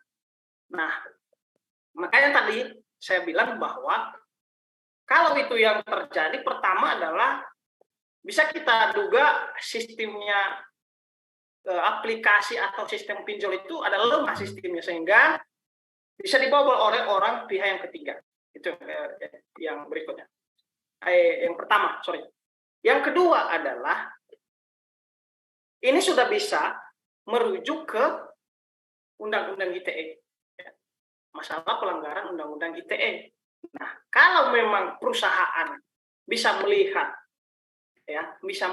dan bisa membuktikan bahwa penghapusan data tersebut adalah secara otomatis atau mungkin data orang tersebut terhapus utangnya di sistem, maka ketika punya data-data ya bisa dilaporkan ke polisi dan atau dia tempuh jalur hukum. Karena ini kan lagi-lagi kembali kepada pembuktian. Persoalannya sekarang, apa yang menjadi dasar perusahaan menuduh orang tersebut atau nasabah tersebut telah melakukan atau memakai orang pihak ketiga, sehingga di dalam sistem itu utangnya itu terbayar lunas semua. Ya, tentu kan itu lebih paham itu adalah bicara orang-orang yang teknis ya, dilihat dari jejak digitalnya. Tapi kita tidak bisa memvonis kalau memang tidak memiliki data yang akurat. Maka langkah utama yang menurut saya adalah pihak perusahaan ya bisa melaporkan nasabah itu ke polisi contohnya. Nah, mungkin nanti pihak polisi dalam hal ini lewat penyelidikan dan penyidikan ya kan bisa mempertanyakan dengan bukti-bukti yang ada di perusahaan juga. Ini utangnya Pak di sistem kita segini. Nanti pihak penyidiknya mempertanyakan apakah Anda sudah bayar utang atau belum, kapan, ya kan? Lalu mana bukti pembayaran Anda, ya kan? Kalau memang tidak bisa ditunjukkan, berarti orang ini bisa dilakukan pengembangan kasusnya. Berarti ada cara-cara lain yang dia tempuh gitu loh. Nah, tentu karena ini adalah ranahnya masuk cybercrime juga, maka bisa ditempuh lewat jalur hukum dengan pidana, ya. Jadi tentu nanti untuk bahwa orang ini adalah terjerat bahwa dia adalah melakukan penghapusan utang di semua aplikasi, itu nanti bergantung pengembangan kasusnya. Ya pasti bahwa ini bisa masuk ranah pidana. Ya tentu dibuktikan dengan alat-alat bukti yang diperoleh oleh perusahaan bahwa orang ini belum bayar sebenarnya. Nah, itu kalau menurut saya. Jadi saya kembalikan. Baik, terima kasih Abang Dan Niatman. Untuk sesi tanya jawabnya ada yang mau ditanyakan? Untuk rekan-rekan dipersilakan.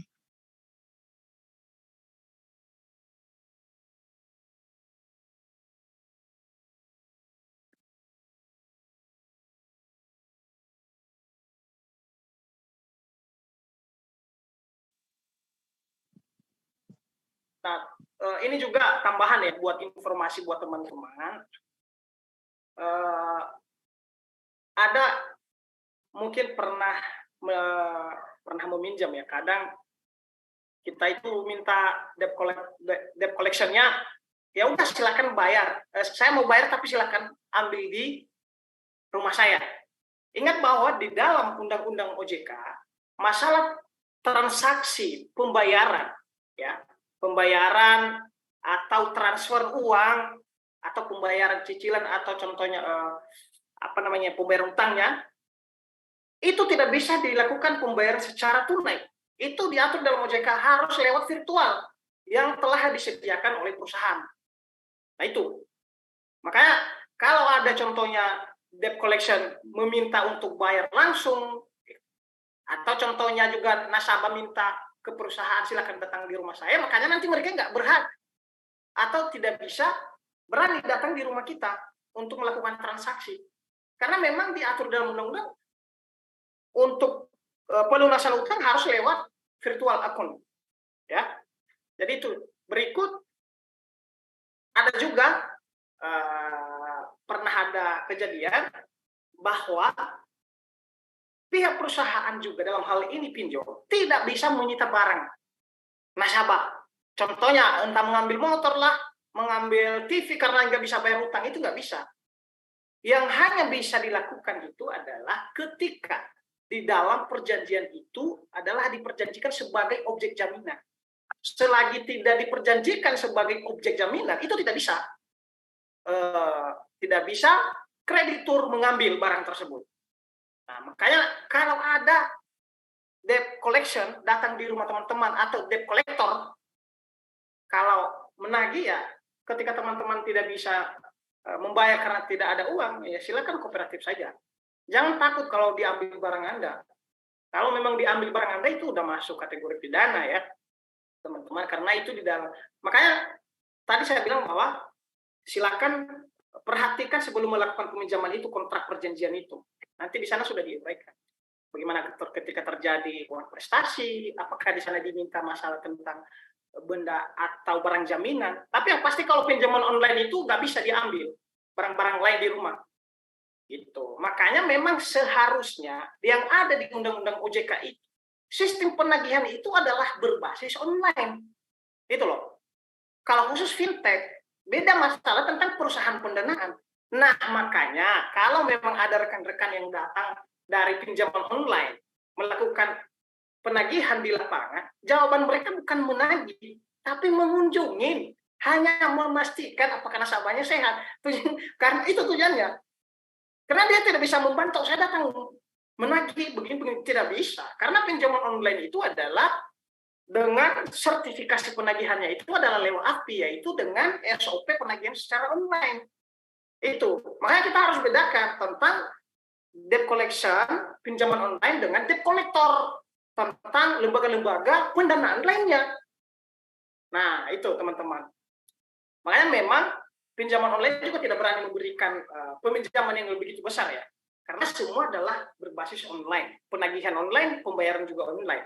Beda dengan lembaga-lembaga pembiayaan lainnya, seperti kredit motor dan segala macam. Kalau kredit motor kan hal yang berbeda. Itu ada objek jaminan fidusiari, ada objeknya gitu loh, diperjanjikan.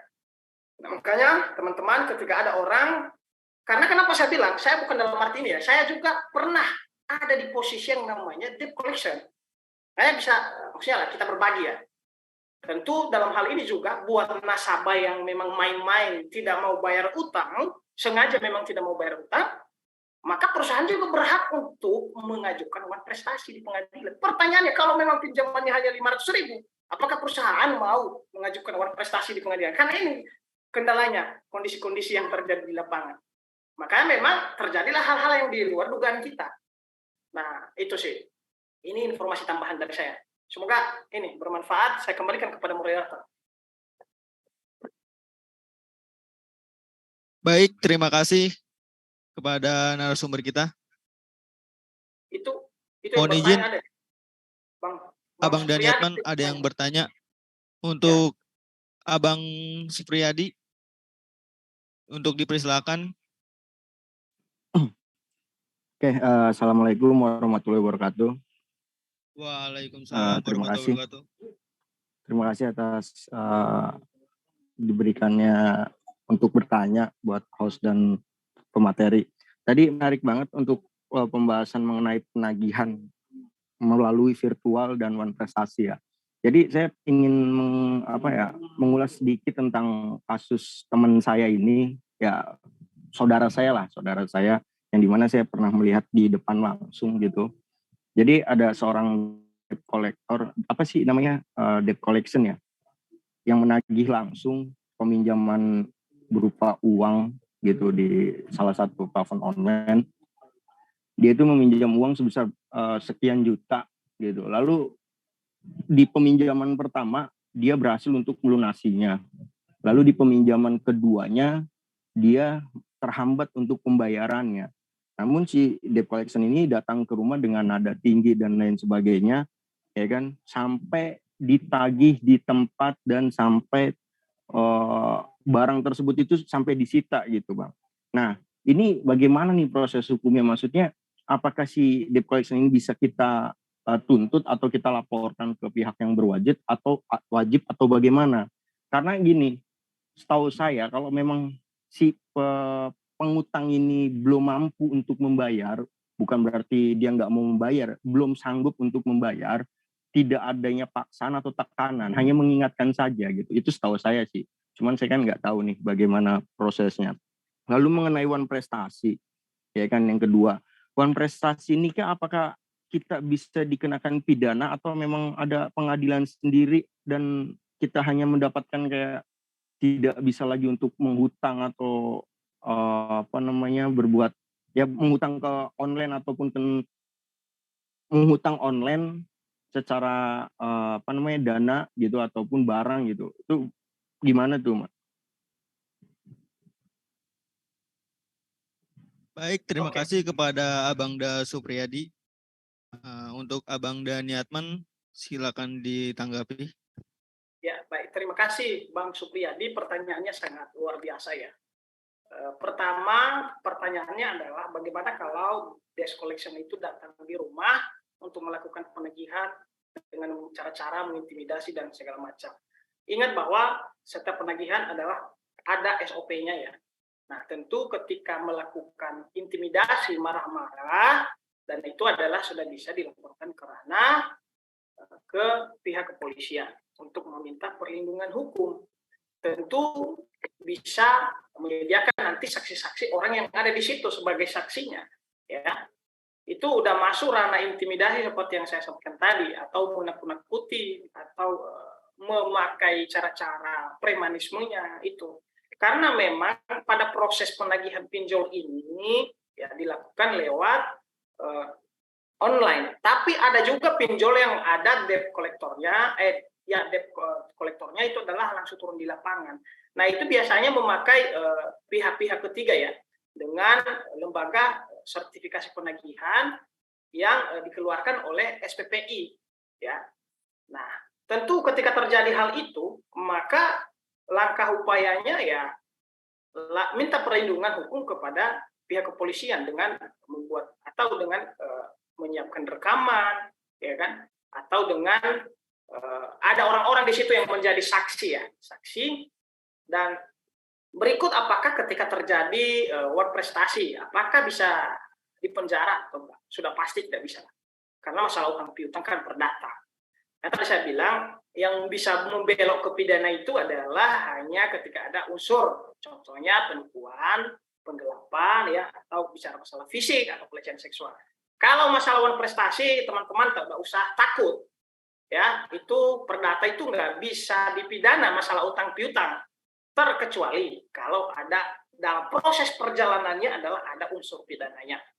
Nah, itu Bang Supriyadi ya. Kalau debt collection datang di rumah, ya yang penting dilayani, ya dijawab dengan baik, ya. Dan kalau memang dia memakai sifat premanismenya, ya kalau bisa rekam, sediakan saksi siapa orang-orang yang ada di situ dan laporkan.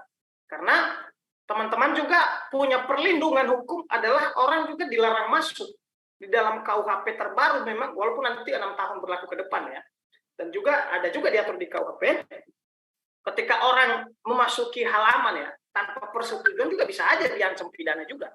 Dan sebenarnya ada banyak pasal-pasal yang sebenarnya bisa kita kaitkan saja. Makanya tadi bergantung tindakannya di lapangan. Yang pasti bahwa kalau debt collector marah-marah, ya kan, apalagi dengan suara besar mengundang tetangga ingat bahwa di dalam peraturan OJK bahwa data kerahasiaan nasabah itu dilindungi. Tidak bisa ditahu orang banyak. Ini dengan caranya melakukan itu kan orang lain kan tahu datanya. Maksudnya orang lain mengetahui terkait masalah utangnya. Ini kan utang piutang ini kan masuk ranahnya privasi, perdata. Nah, akhirnya kan yang membuat nasabah kan entah tertekan, ya, malu, depresi dan segala macam. Tentu ketika sifat-sifat saudara-saudara kita atau oknum debt kolektornya melampaui batas SOP yang telah dilakukan, maka teman-teman bisa menempuh jalur pertama adalah bisa melaporkan kepolisian, ya, kalau memang ada tindakan-tindakan intimidasi, lalu juga bisa melaporkan ke perusahaannya langsung dengan lewat online atau langsung datang ke kantornya. Tapi kalau aplikasi online itu dilayani lewat online, memang tidak langsung fisik, karena dia kan namanya saja kan berbasis online. Bisa lewat pengaduan online dan juga disampaikan ke OJK. Nah, barangkali itu jawabannya Bang Supriyadi. Satu lagi Mas, tadi tertarik banget tuh masalah laporan ke kepolisian gitu kan. Jadi kan memang kalau memang kita mau melaporkan si debt collector ini ke kepolisian kan memang harus butuh bukti yang kuat gitu dan saksi yang cukup kan gitu. Nah, minimal permulaan. Ya, nah persoalannya terkadang seperti ini, kita sudah mengumpulkan bukti dan saksi yang terkuat gitu. Lalu kita melaporkan ke pihak kepolisian dan tanggapan kepolisian ya paling cuma hanya ya sudah Mas dibayarkan saja gitu. Maksudnya gitu, kayak enggak ada, ini kan kita udah diintimidasi nih dengan bahasa yang tidak baik gitu kan, mungkin di situ nantinya akan ada pengancaman. Dan tadi tertarik juga masalah data yang dilindungi kan, itu kalau misalkan sampai tetangga tahu berarti namanya kan pencemaran gitu kan, pencemaran nama baik kan begitu. Nah itu kan udah ada unsur-unsur pidananya di situ. Cuman dari pihak kepolisian terkadang kayak yaudah Mas bayarin aja biar nggak terulang kembali begitu. Terus kalau kita laporkan ke pihak online-nya pun terkadang pun bukannya kita ditanggapin, malah dia malah minta tagihan gitu. Karena ini yang yang dialamin oleh saudara saya sendiri gitu. Jadi saya juga ya sudahlah, saya bilang ya, kalau ada rezeki bayarin aja deh, saya bilang. Jadi kayak kita tuh nggak dapat keadilan yang benar-benar adil gitu. Ya memang kita akan bayar, cuman kan kita sudah ada intimidasi, ada pengancaman di situ, ada pencemaran nama baik. Cuman kok tidak ditindaklanjutin oleh pihak yang berwajib. Itu bagaimana solusinya? Ya, makanya memang pada proses penegakan hukum di Indonesia tentu disesuaikan ya Pak dengan kondisi dan kondisi-kondisi di lapangan lah. Karena memang pihak kepolisian juga sebelum biasanya melaporkan itu kan bisa juga konsultasi ya lewat Dumas ya biasanya. Jadi nanti kita menyampaikan laporan dan mungkin dia mempertimbangkan apakah memang unsur tersebut masuk atau tidak. Lalu berapalah kerugian material contohnya. Nah, tapi harusnya kalau memang teman-teman sebenarnya adalah benar-benar terjadi kondisi di lapangan seperti cerita saudara, harusnya kan pihak polisi menerima laporan teman-teman karena dalam konteks terjadi ancaman-ancaman ya, kalau memang ada ancaman ya, apalagi kalau ada video atau contohnya membuat gerakan-gerakan intimidasi, ini kan sudah sangat luar biasa. Kemarin aja melakukan intimidasi aja, waktu terjadi debt collector itu ditahan oleh polisi. Nah memang ya kondisi-kondisi di lapangan ya kita harus bisa menyampaikan kepada pihak polisi kondisi kejadian di lapangan gitu loh.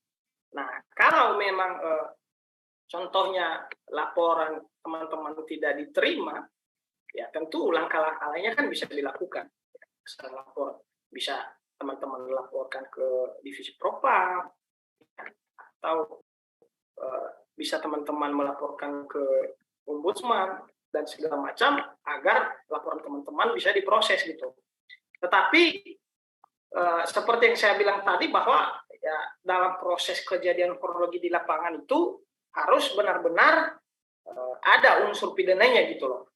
Kalau memang nasabahnya hanya melakukan penagihan dengan contohnya tidak terlalu merugikan materi, mungkin saran yang dilakukan polisi itu ya lebih baik dibayar gitu. Tapi kalau memang sudah dilakukan saran polisi seperti yang tadi, lalu besoknya lagi makin jadi-jadi, ya teman-teman silakan laporkan.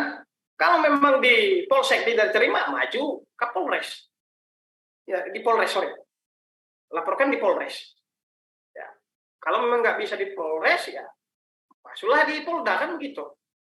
Atau laporkan ke divisi propam. Nah, itu mungkin langkah-langkahnya. Dan teman-teman juga mungkin kalau memang ini nggak usah laporkan ke aplikasinya gitu loh.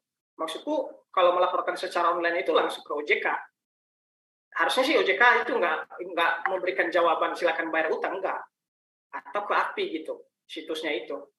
Dan kalau memang contohnya tidak ada respon, ya sudah. Kalau memang debt kolektornya datang, ya jawab dengan itikat baik. Dan kalau memang ini ya nggak usah takut gitu loh. Karena nggak mungkin kalau memang dia melakukan kekerasan fisik kan udah masuk pidana. Itu. Kalau memang polisi tidak menangani laporan Anda, makanya tadi seperti yang saya bilang, ya silakan laporkan ke divisi propam. Dan teman-teman, saya tidak mengatakan bahwa kondisi hari ini pihak penegak hukum kita seperti ini, ya teman-teman bisa menilai sendiri lah. Memang makanya di sisi lain, kondisi-kondisi yang tidak sesuai dengan harapan, mungkin penegakan hukum di Indonesia hari ini masih kita berharap lebih baik ya kondisinya ya. Tetapi harusnya ketika sudah memenuhi unsur itu, harusnya polisi menerima laporan ketika terjadi ancaman-ancaman atau intimidasi, apalagi kalau sudah sempat main fisik. Nah, barangkali itu Bang, kalau pengaduan, kalau memang tidak ini, jangan ke aplikasinya, langsung ke OJK. Gitu. Ya Bang, jadi menarik banget sih Bang, ini sebenarnya pertanyaan, jadi menimbulkan pertanyaan-pertanyaan lagi sih selanjutnya. Jadi tadi melaporkan tadi kan udah disampaikan tentang teori bagaimana kita melaporkan dari Kapolsek sampai dengan Polda dan Propam gitu.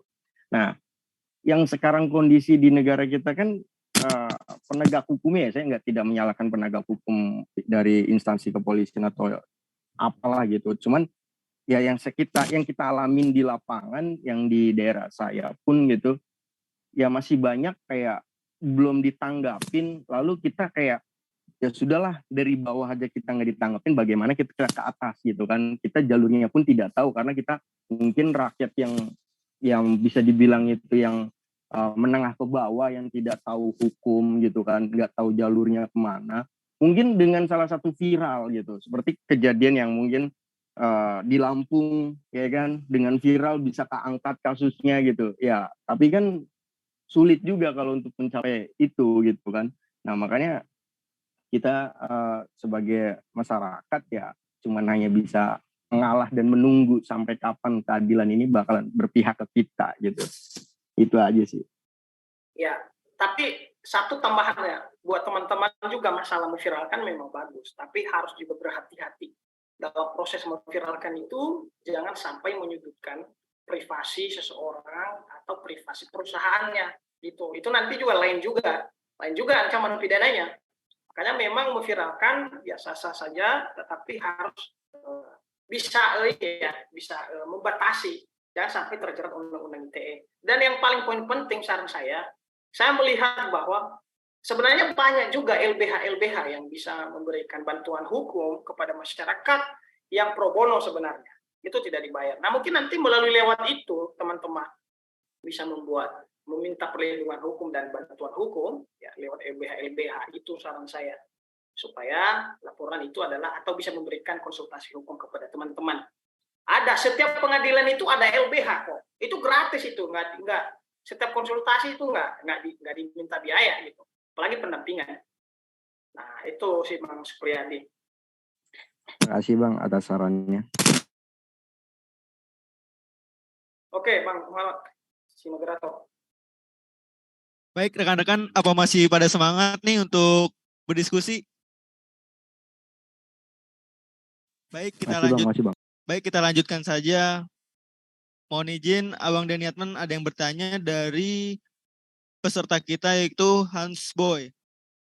Izin bertanya Bang Niatman, terkait perkara pinjol yang sudah masuk ke ranah litigasi, apakah OJK bisa dilibatkan menjadi pihak ketiga? Mohon izin Abang Daniatman, silakan ditanggapi. Ya, terima kasih, pertanyaan yang sangat luar biasa ya. Kebetulan juga Bang Boy ini sebenarnya praktisi hukum juga, pengamat pinjol dan praktisi ya, sudah berpengalaman ya. Sebenarnya seperti yang saya sampaikan tadi, bahwa kita lihat konteksnya dulu. Ya kan? Memang sebelum-sebelumnya pernah ada dibentuk yang namanya semacam kerjasama ya, baik pihak kepolisian, OJK, lalu Kementerian Kominfo ya, dibentuk semacam tim investigasi untuk memburu pinjol-pinjol yang ilegal ini. Tetapi dalam konteksnya bahwa OJK dalam hal ini sejauh kewenangannya itu adalah sanksi administrasi, seperti yang saya bilang tadi. Pertama adalah teguran, kedua adalah mungkin diterapkan semacam denda, dan ketiga adalah pencabutan izin. Ini yang khusus legal ya. Kalau khusus yang ilegal, berarti itu kan liar.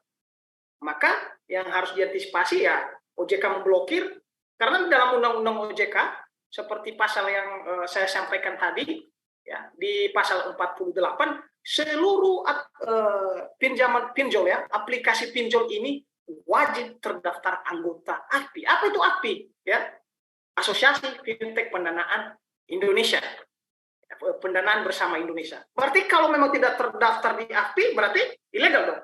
Maka itu harus ditindak. Siapa yang bergerak? Ya berarti OJK. Kalau sebatas link. Tapi kalau memang sebatas ada unsur pidananya, pihak penegak hukum dalam hal ini kepolisian. Gitu. Nah, apakah dalam proses litigasinya adalah OJK bisa dilibatkan? Tentu seperti yang saya sampaikan tadi, konteksnya itu. Konteksnya. Karena ketika masuk di tahap litigasi, ya kan berarti ada unsur pelanggaran pidananya dong. Maka siapa yang berhak melakukan penyelidikan dan penyidikan? Oknum penegak hukum. Bahwa kemudian nantinya adalah lewat proses pengaduan kita, pihak polisi dan juga OJK bekerja sama, ya. Makanya tadi saya sampaikan konteksnya OJK ini adalah untuk melakukan penindakan-penindakan berupa administrasi, pencabutan izin, ya kan, dan atau contohnya denda diterapkan oleh OJK bersama AFI yang tadi. Kalau masuk litigasi kan udah ranahnya pihak penyidik itu, Bang Hans Boy. Bahwa nanti data-data pendukung atau daftar pinjaman online yang legal tidak tertutup kemungkinan bisa bersama-sama. Makanya kemarin itu sudah pernah dibentuk gabungan investigasi ya. Tim investigasi itu antara Kominfo, pihak kepolisian dan juga OJK. Jadi barangkali itu singkatannya, Bang Hans Boy.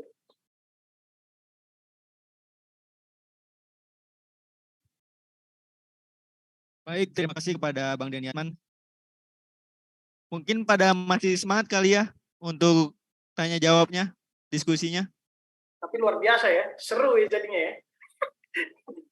Ternyata perdiskusian ini baru kali ini saya lihat banyak yang antusias. Tapi nggak apa-apa, kita saling berbagi info. Tidak tertutup kemungkinan juga teman-teman yang mungkin bisa membagikan info terkait perkembangan pinjol, boleh juga kita saling berdiskusi. Baik, Abang Dah, ini mungkin pertanyaan terakhir ya. Ada peserta kita yaitu Rido. Izin bertanya Bang Niatman mengenai pinjaman ilegal. Tadi ada nasabah yang memang belum bisa membayar atau melunasi pinjaman tersebut. Pertanyaannya, apakah dampaknya jika nasabah ingin melakukan pinjaman lagi di tempat resmi atau legal? Apakah nasabah tersebut masuk di daftar hitam OJK? Terima kasih. Oke, terima kasih teman-teman. Pertanyaannya, pertama bahwa memang seperti yang saya sampaikan, yang bisa masuk di daftar OJK atau AFPI adalah pinjaman online yang memenuhi Undang-Undang OJK pasal 48, seperti yang saya sampaikan. Ya, yang artinya di pasal 48 itu maka seluruh fintech pinjaman online, ya perusahaan pinjaman online wajib mendaftarkan diri sebagai anggota AFPI. Nah, itu dulu persyaratan yang paling utama. Otomatis kalau belum menjadi bagian dari anggota AFPI, bagaimana bisa masuk datanya di OJK sehingga dilakukan yang namanya, contohnya datanya masuk di daftar hitam ya, yang istilah yang kita kenal umum, atau sering ada orang yang bilang back checking dan segala macam. Nah, tentu kalau memang ilegal nggak bisa, nggak masuk. Bagaimana bisa masuk sementara dia ilegal aja? Nah, itu jawaban mungkin singkat ya dari saya. Tetapi teman-teman juga sebagai informasi bahwa perlu juga teman-teman melihat aplikasi itu apakah memang legal atau tidak legal. Ingat bahwa dalam membuat suatu perusahaan pinjaman online itu tidak langsung keluar izin sudah legal atau enggak legal. Ya kan? Karena yang pertama adalah ketika mengajukan izin ke OJK, yang pertama yang dikeluarkan adalah izin beroperasi. Nah, itu. Karena juga kita ketertipu di sini. Nah, memang pada proses izin beroperasi ini di sini sebenarnya permainan mereka itu paling maksimal lamanya kalau saya nggak salah 2 tahun. Dalam proses 2 tahun itu nanti di bawah pengawasan AFPI dan OJK melihat tri recordnya itu apakah layak nggak dilegalkan atau enggak. Nah, bisa aja nanti pada proses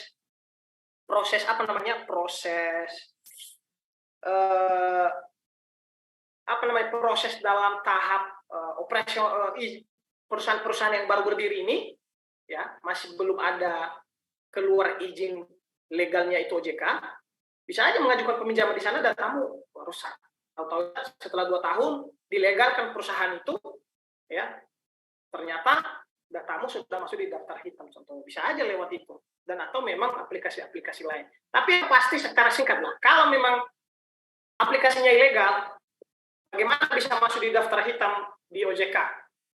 Sementara dia aja belum berani mendaftarkan dirinya. Itu sih. Saya kembalikan. Baik, terima kasih kepada narasumber kita, Abang Daniatman, yang sudah menjelaskan dari tadi mungkinnya. Baik, karena waktu kita sudah habis, untuk dipersilakan narasumber menyampaikan closing statement, dipersilakan.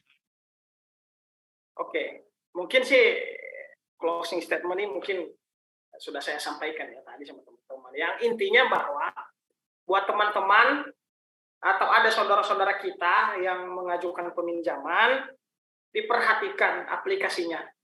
Apakah sudah terdaftar atau tidak. Kalau tidak terdaftar, saya saranin jangan pinjam daripada data-data Anda rusak. Ya, karena kita tidak bisa mengandalkan bahwa Kominfo ini tugasnya ini memblokir. Bagaimana?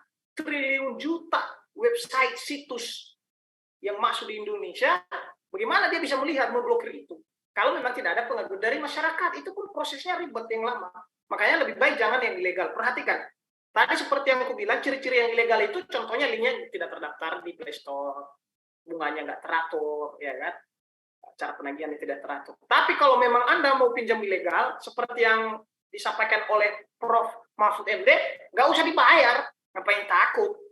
Dia nggak bisa melaporkan kamu kok. Seperti yang aku bilang, ini kan utang, nggak bisa dipidana, ya kan? Nah, itu yang pertama. Yang kedua adalah ketika terjadi tindakan-tindakan, baik pidana atau secara tindakan administrasi atau pelanggaran undang-undang ITE, maka tadi seperti yang aku bilang, teman-teman, silakan lihat kronologinya. Untuk melakukan pelaporan ini kita lihat apakah sisi pidana ketika ada contoh pelanggaran undang-undang ITE, dan atau memang tidak bisa membayar utang, ya ajukanlah gugatan di pengadilan. Itu yang melakukan perusahaan. Nah, itu, dan tentu proses pinjaman online di Indonesia sebenarnya sudah mengalahkan kooperasi keliling itu karena dia cepat pengajuannya, tetapi di sisi lain harus berhati-hati, terutama orang-orang yang menjual data kita dengan hanya modal meminjam KTP, dibayar nanti antara 200, 300, tapi yang lebih sama dia dengan berpura-pura bantu saya belum nyampe target. Ternyata penjual bukan target. Kan itu ada banyak kali modus-modus itu. Mas, bantu aku dulu Mas, belum sampai target. Nah, itu hati-hati. Kalau bisa, masalah KTP itu jangan kalian berikan sembarangan. Karena itu identitas kalian nanti yang dikejar. Ada teman saya, hari ini dikejar-kejar fintech atau pinjaman online, tapi ternyata sebenarnya dia belum mengajukan peminjaman. Nah, ini hati-hati. Yang pasti silakan sampaikan kepada teman-teman. Kalaupun Anda meminjam duit, ya silakan deh sama teman atau yang lembaga-lembaga yang resmi. Itu barangkali terakhir. Dan teman-teman juga ke depan yang bergabung di Zoom ini, kalau ada kondisi-kondisi di lapangan atau perdiskusian lainnya, boleh kita secara terbuka. Saya juga punya akun TikTok, boleh nanti dibuat pertanyaan di sana, yaitu nama saya Niatman Aperligia juga. Dan kita juga punya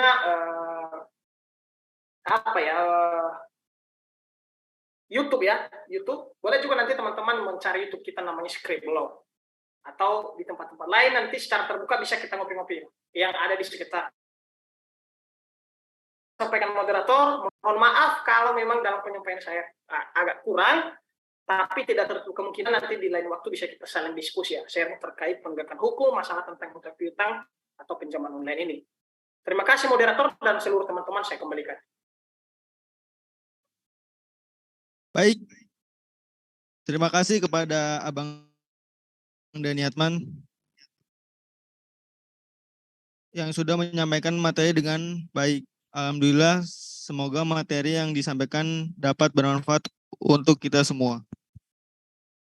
Baik, sebelum acara kita ditutup, kita akan melaksanakan dokumentasi terlebih dahulu yang diserahkan kepada operator dokumentasinya.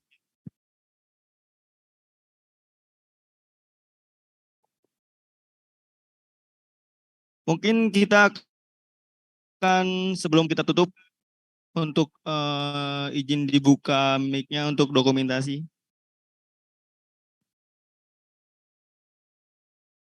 Mungkin kameranya kali ya Bang Da. Benar, benar-benar kamera. Penyelenggara ini nanti pesertanya dikeluarin sertifikat kan? Benar Abang Da. Oke. Dipastikan Baik. juga buat teman-teman dikirim linknya ya. Siap. 1, 2, 3.